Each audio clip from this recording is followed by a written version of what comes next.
Hey, Dr. Hoke here. I promised you some tips on how to stay healthy.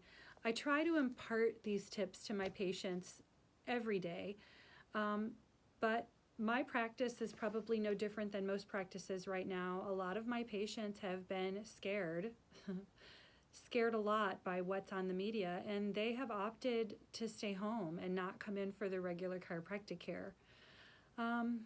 That's a decision I have to respect. Everybody is taking advice from whomever they're taking advice from. But for the patients who turn to me for advice, here are some tips. Number one, don't skip your adjustments. I just did a video earlier that talked about why being subluxation free makes you a healthier person. So my number one tip is get your spine adjusted, make sure you're subluxation free. It's amazing how much better your body will operate when you don't have the subluxations literally bogging you down, bogging your nervous system down. Number two, get some fresh air. Get outside, breathe deeply, get that mask off. You don't want to be breathing your CO2 all the time. It's not good for you. Get outside and get some fresh air. Number three, exercise. Even if it means that you have to resort to calisthenics, jumping jacks and push-ups and sit-ups, get some exercise. Get your heart rate up, get sweating a little bit, and get some exercise. It'll help move that lymphatic system along because, when you're exposed to viruses and bacteria, your lymphatic system sort of collects all that debris out of your blood system, and it needs to be flushed as well. And movement is one of the best ways to do that. Number three ties in with movement. Get enough fluids. Drink plenty of water. Now is not the time to be drinking alcohol to numb yourself against all the worry you're feeling. You got to get enough water. And in fact, put a little lemon in your water. It acts as a tiny bit of a diuretic, and it's going to help, again, flush that lymphatic system. Warm water is probably really great first thing in the morning. But make sure you're getting half your body weight in ounces in water every day. You need it. Your brain needs it. Your whole body needs it. Number four, eat plenty of fruits and vegetables. Now is not the time to sit on the couch eating cookies and chips. I know that's what you want to do because when we're under stress, we crave sugars and fats. I get it.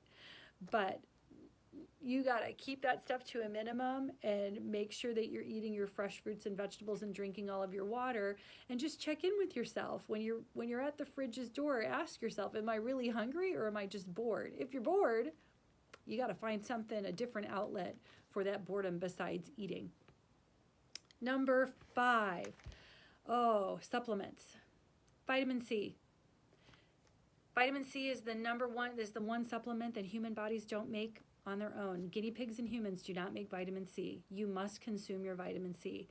And right now, especially if you're a little wound up about the COVID stuff, then you should be getting some extra vitamin C because you utilize a whole bunch of vitamin C right along with B vitamins when you're stressed out, because your endocrine system gobbles that stuff up and your liver gobbles that up if you're drinking more too. So you want to make sure you're getting plenty of vitamin C, 2,500 milligrams a day minimum. If you can push your body, the idea is to push your body until you have a loose stool. That's your threshold for vitamin C. For me, that's about 5,000 milligrams a day.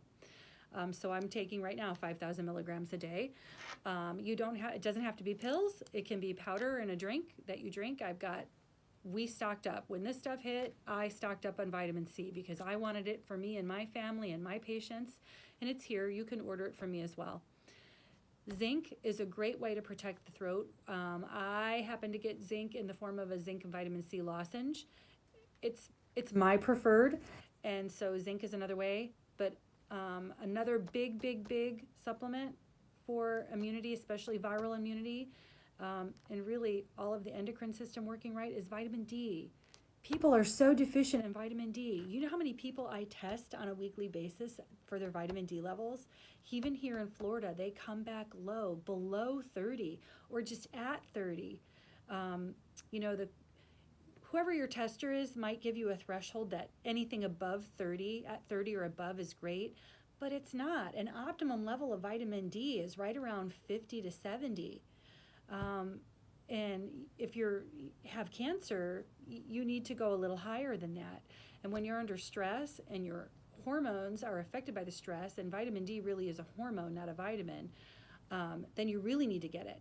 So how do you get vitamin D? Well, you can certainly supplement with vitamin D. And if you're deficient, you absolutely need to do that. And I put a lot of people on vitamin D. But you got to get that sunshine. Remember when I said number 2, get some fresh air? Well, make sure that you expose your skin to the sunlight, at least for 10 minutes a day. No damage is going to come from the 10 minutes a day in the sun. In fact, did you know that the incidence of skin cancer has gone up exponentially with the use of sunscreen? Do you think maybe that's because sunscreen filters out the UVB radiation that we need to produce vitamin D? And vitamin D is protective against the dangerous sun's radiations? I know, it's a vicious circle, isn't it? If you want your skin to be healthy, your body to be healthy, your endocrine system to operate properly with the right amount of vitamin D, then you've got to get some sunlight. And if you're still deficient, then we can certainly supplement with that. And I have all of that here. All you need to do is call me and tell me what you need. Tell my staff what you need. If you're not sure, if you never had your vitamin D tested, or you've never had your vitamin C tested, you can test that. But vitamin C is water soluble, so I don't know that I would just test vitamin C, because if you take too much vitamin C, it goes right through you. It's not like it becomes toxic. But vitamin D is something I test for regularly. You should know what your vitamin D level is in order to supplement correctly and get it at the right level. You'll be amazed at how much better you feel when your vitamin D is at the right level. Your hair is better. It doesn't fall out as much. Your skin is better. It recovers faster. Wound healing is better. Females, your endocrine system operates better. Your mood is better when your vitamin D is good. So if you want to get that tested, you can get that tested here. We draw blood here in our office and test people for all kinds of things. So those are my tips. Get adjusted, get your fresh air, get some exercise, eat your fruits and vegetables and lay off the alcohol and lay off the sweets and the junk food, and then supplement. Vitamin C, zinc, and vitamin D. Be healthy.